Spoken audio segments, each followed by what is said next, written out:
What happens when two of entertainment's most beloved personalities clash in the most unexpected way? When decades of professionalism crumble in mere minutes and a talk show interview spirals into television chaos that nobody saw coming? This is the story of how Reba McEntire found herself kicked off the Drew Barrymore Show after what began as a routine promotional appearance turned into one of the most uncomfortable moments in recent television history. Make sure to hit that subscribe button and let me know in the comments what you think really triggered this explosive confrontation. The studio lights were bright as ever that Tuesday morning, and Drew Barrymore was in her familiar bubbly mood, practically bouncing in her chair as she prepared to welcome her next guest. Reba McEntire, country music legend and accomplished actress, walked onto the set with her trademark confidence, waving warmly as the audience erupted into applause. Everything appeared normal, even picture perfect, as the two women embraced in what looked like a genuinely friendly greeting. Reba McEntire, everybody, Drew announced enthusiastically, gesturing toward her guest as they settled into their seats. I'm so excited to have you here.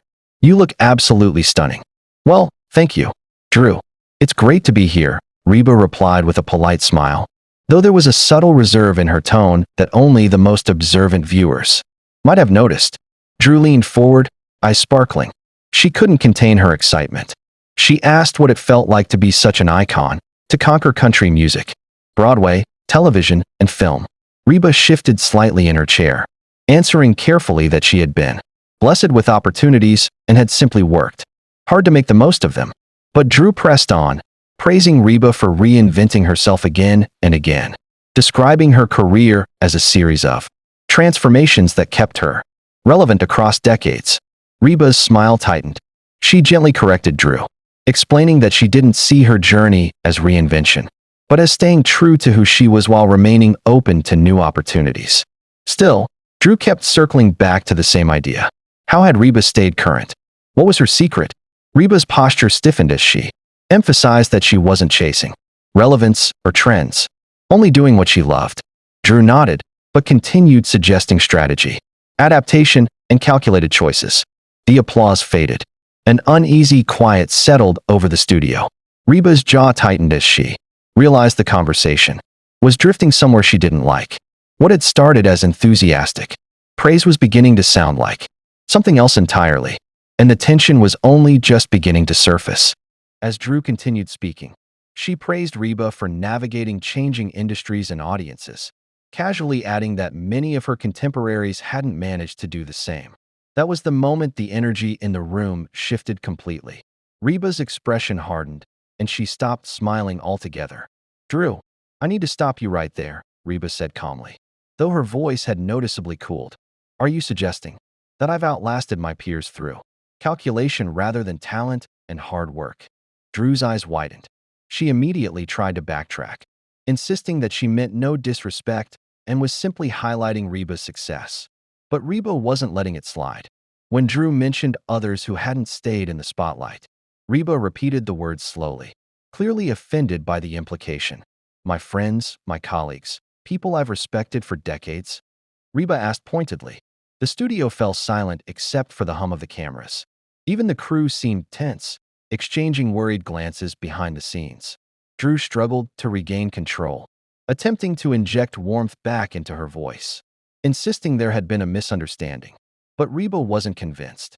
She challenged Drew's repeated focus on adaptation and reinvention, saying it made her career sound like a calculated game rather than the result of authenticity and dedication. When Drew mentioned other legendary artists, including Dolly Parton, Reba bristled. Her eyebrows shot up as she questioned whether Drew planned to analyze Dolly's success the same way. Drew protested that Reba was twisting her words, but Reba leaned forward, eyes locked on her host, accusing Drew of entering the interview with a predetermined narrative. The audience sat frozen. This wasn't playful banter or spirited debate.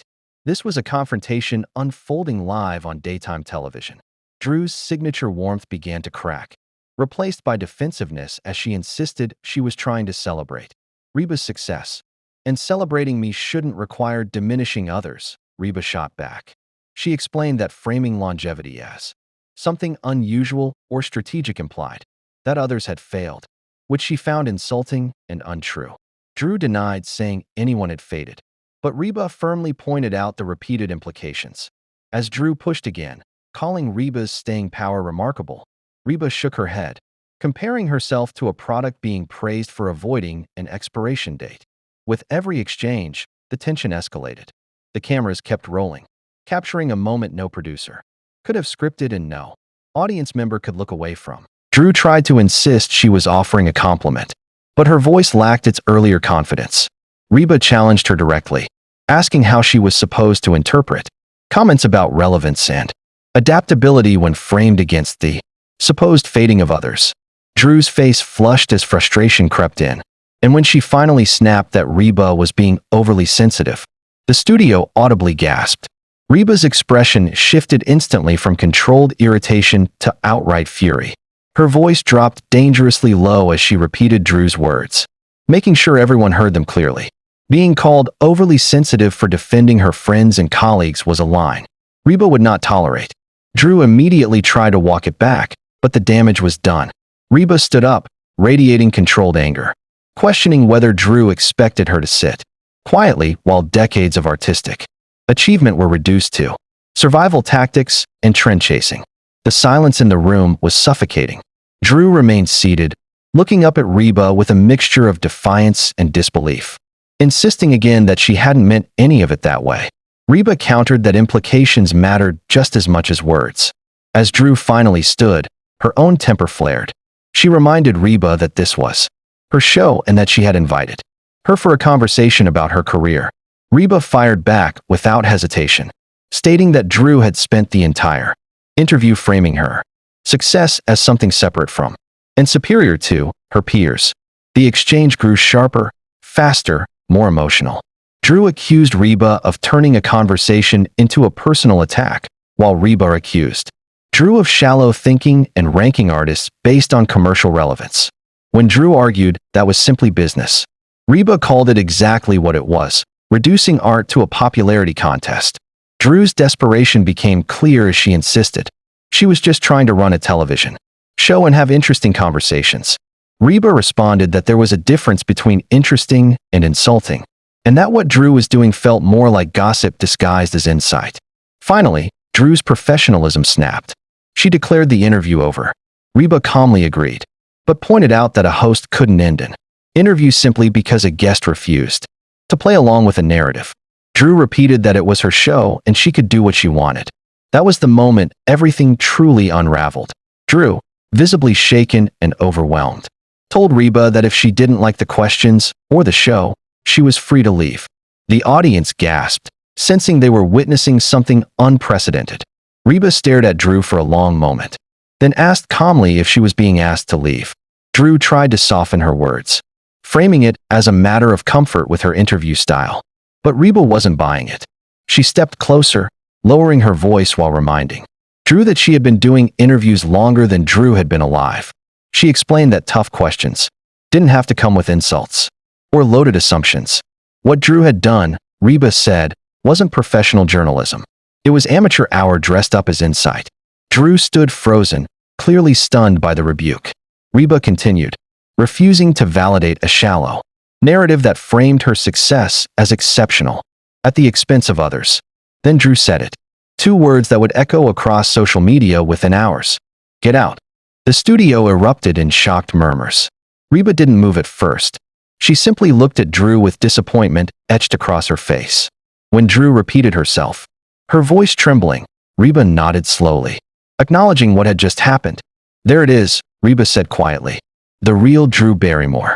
She described a host who smiled for the cameras but discarded guests who refused to conform. Drew accused Reba of being impossible to work with, but Reba calmly replied that she simply wasn't willing to throw her friends under the bus for entertainment. As she turned to leave, Reba paused, delivering one final statement. She said the real shame was that they could have had a great interview if Drew had asked honest questions instead of manufacturing drama about relevance and longevity. With that, Reba McEntire walked off the set, leaving behind stunned producers, a silent audience, and a host standing alone under the studio lights. The cameras kept rolling, capturing a moment that would be replayed, debated, and dissected for weeks. What began as a friendly conversation between two beloved figures ended as one of the most shocking daytime television confrontations in recent memory, a reminder of how quickly admiration can turn into conflict when respect gives way to narrative and pride.